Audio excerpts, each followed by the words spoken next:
Hoje vocês vão ouvir aqui a transformação de uma dor em esperança. Vocês vão ouvir a voz de uma mãe atípica no Setembro Amarelo. Bom, quando eu descobri o diagnóstico do meu filho de autismo, o meu mundo parou. Foi como se tudo tivesse desabado. Uma sensação de angústia, de medo, porque eu não sabia o que eu enfrentaria. Uma sensação de pavor.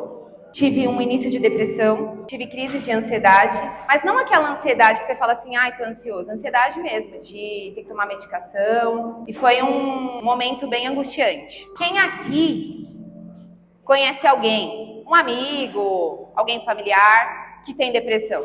Pode levantar a mão. Ou teve. Quem aqui conhece alguém, algum familiar que passou por uma situação de crise de ansiedade? Burnout. Esses são doenças do novo século, né? Do que a gente tem vivido. Muitas pessoas têm passado por isso. Eu consegui sair dessa situação. Não foi fácil, foi uma jornada complicada, mas eu consegui forças para sair disso. Mas essa mãe aqui, dessa matéria, ela não conseguiu. Essa mãe mata filho autista e tira sua própria vida e deixa a carga. Ela era uma mãe solo, com um filho autista, nível 3 de suporte, dependia muito dela.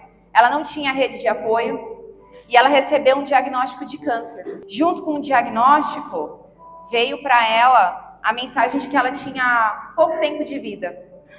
E uma mãe atípica, o maior medo dela é que, se ela não tem uma rede de apoio, quem vai cuidar do filho dela na falta dela? Essa mãe não teve esse apoio, ela não teve essa ajuda. E no desespero, ela acabou tirando a vida do filho e a própria vida. E para que mais pessoas não façam como essa mãe fez, não procure tirar a própria vida por seja qualquer outro motivo, porque às vezes vai ser por uma questão atípica na família, vai ser por um diagnóstico, vai ser por um fim de um casamento. Enfim, a vida acontece tantas coisas, né? Para que mais pessoas não tomem essa atitude, eu decidi compartilhar a minha história. E o que é o Setembro Amarelo? Como vocês mesmos falaram aqui no começo, é a prevenção do suicídio, né? E o Setembro Amarelo, ele surgiu lá em 94 com um americano, o Mike. O Mike tirou a própria vida aos 17 anos. E o Mike, ele era conhecido porque ele tinha um Mustang amarelo. E no funeral do Mike, os pais do Mike e os amigos deles decidiram entregar cartõezinhos com fitas amarelas que lembravam o Mustang dele, com mensagens de acalento, mensagens para que se alguém estivesse ali, estivesse passando por alguma situação de aflição, buscasse ajuda ao invés de tentar tirar a própria vida.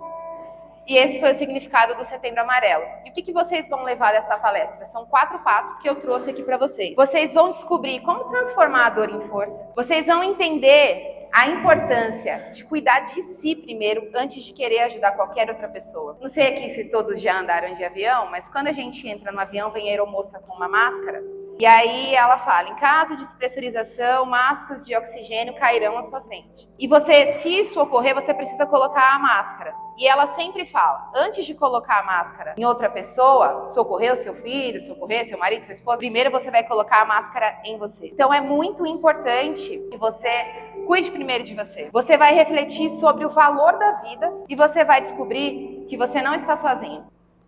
Essa aqui sou eu, Thaís. Tenho 37 anos, sou casada, sou mãe, sempre fui uma jovem batalhadora, trabalho desde os 14 anos, me formei e eu sempre tive tudo na minha vida muito planejado. Foi tudo sempre assim com muita batalha, mas eu sempre fui uma pessoa que sempre tive muitos sonhos, muitas metas e eu sempre fui aquela pessoa que achava que tinha o controle na palma da mão. Então eu vou estudar. Ia lá, ia atrás, eu vou me formar, eu ia lá, eu ia atrás, eu conheci o grande amor da minha vida, eu casei, e como diz aquele ditado, quem casa quer casa, então naquele momento eu não pensava ainda em ter filhos, eu pensava em correr atrás, conquistar a casa própria, e assim foi feito. Eu pensava em viajar, a gente tinha uma vida muito tranquila e muito organizada, e com muita força de vontade, com muita fé, com muita luta, a gente foi conquistando as coisas. Mas ao passar dos anos, a vontade de multiplicar o amor foi crescendo. né? E a multiplicação do amor de um casal, geralmente, se dá na vinda dos filhos. E a gente foi começando a pensar, vamos ter um filho, e é agora, não é agora o momento, eu já estava com 6 anos de casado, já tinha aproveitado bastante, agora eu vou ter um filho. Então, começamos as tentativas. Eu não sei aqui quem é pai, quem é mãe, quem passou por essa questão de tentar ter um filho. Foram 6 meses tentando engravidar, naquela expectativa, teste de gravidez, e nada vinha, até que chegou o primeiro positivo. Foi aquela euforia. Eu e meu marido, nossa, nós vibramos muito pela primeira gestação. E estava ali, no comecinho da gestação, como que vai contar para a família, como que vai ser. Até que eu perdi o meu bebê. A minha gestação não evoluiu. E pela primeira vez, o meu mundo desabou e eu vivi um primeiro luto. Porque quando a gente engravida, ainda mais quando a gente planeja um filho, a gente cria muita expectativa, né? Então, assim, quando você tem o positivo, sua cabeça já vai lá no parto. Como que vai ser o partinho? Como é que vai ser? Mas eu perdi o meu primeiro filho.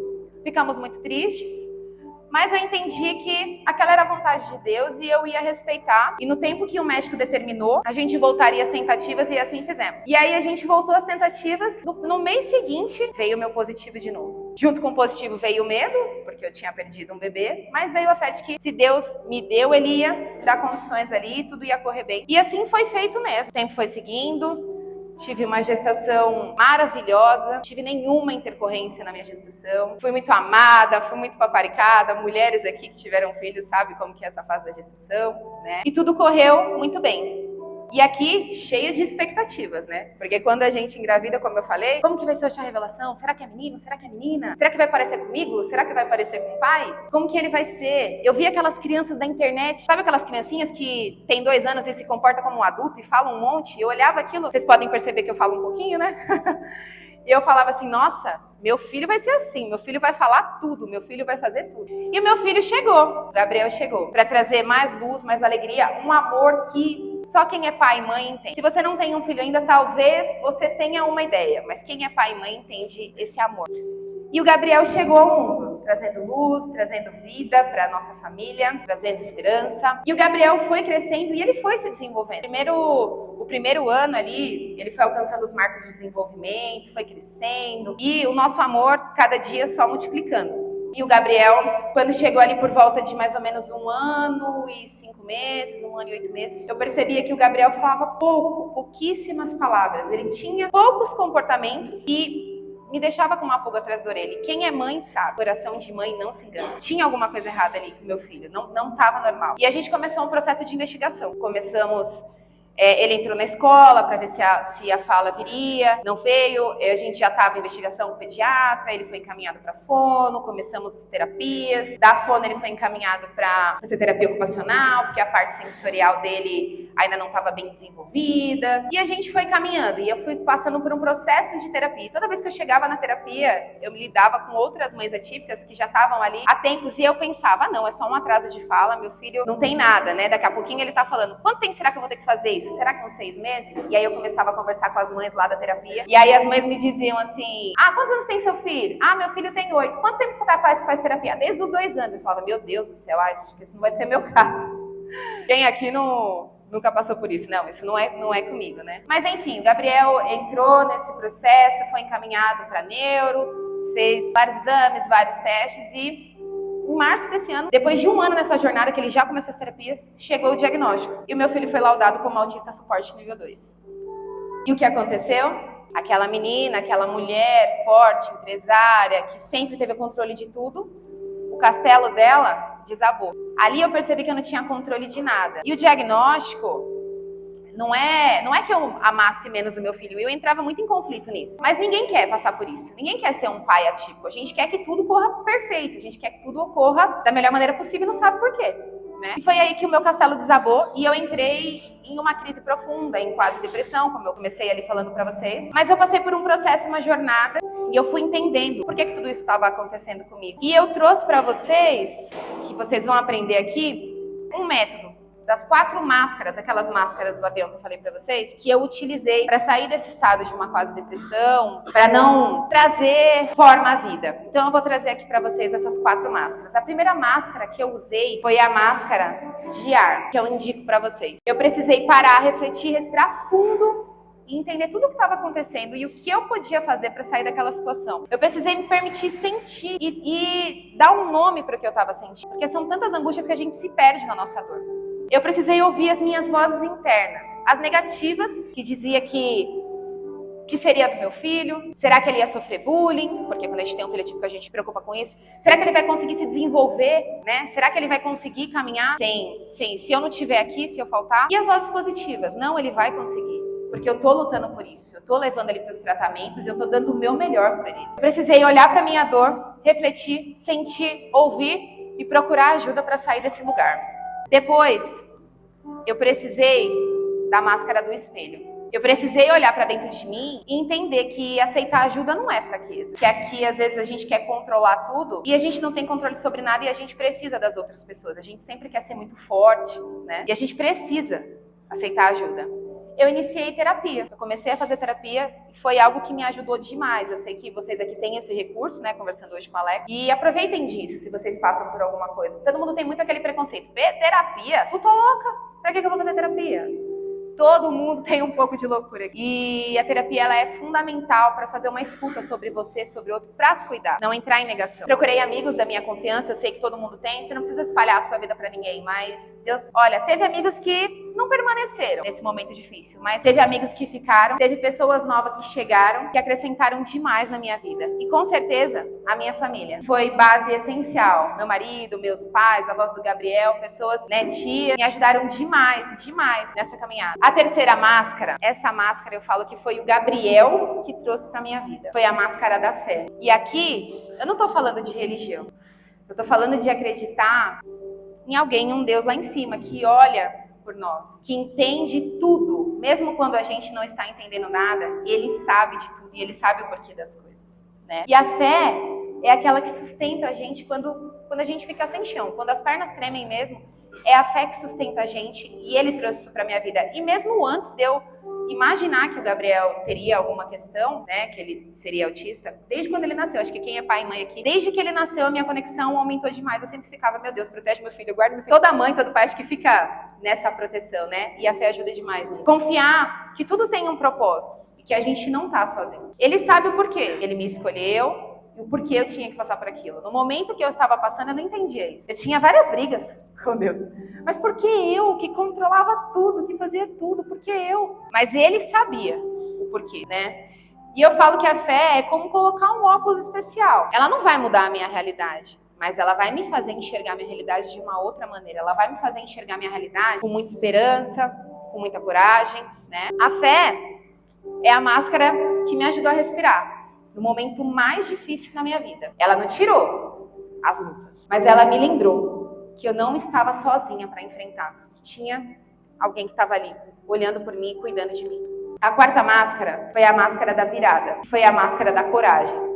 Foi quando eu consegui sair desse estado de negação, de tudo que eu estava sentindo, de tudo que eu estava passando. Foi a hora que eu decidi transformar a minha dor em movimento. Foi a hora que eu decidi me expor, tá aqui contando a minha história para vocês. Descobri que a forma de amenizar a minha dor, depois de me cuidar, né, de colocar a máscara em mim primeiro, é ajudar o próximo. Quando você ajuda o próximo, você esquece da sua dor. Você não se lembra dela quando você se preocupa com o próximo. Então isso me ajudou muito, sabe? E eu indico vocês também, criem projetos. Eu criei projetos, além das palestras, eu tenho um projeto que daqui a pouco eu vou compartilhar aqui com vocês, que foi uma virada de chave. Mas vocês não precisam criar grandes coisas. Muitos aqui levantaram a mão quando disseram que conhecia pessoas com depressão, quando disseram que conheciam pessoas com ansiedade. Seu amigo do lado de trabalho às vezes pode estar passando por um problema e às vezes você até percebe. E o que você pode fazer para mudar o dia dessa pessoa? Já pensou em passar a mão no seu celular e mandar um WhatsApp para essa pessoa? Você precisa de ajuda? Você precisa de um abraço?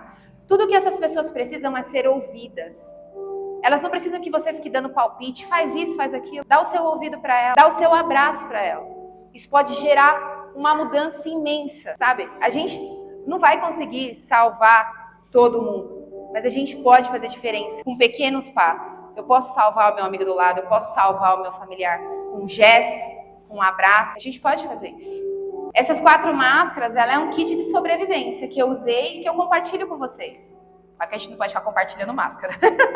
Cada um com as suas máscaras. Mas peguem isso na vida de vocês.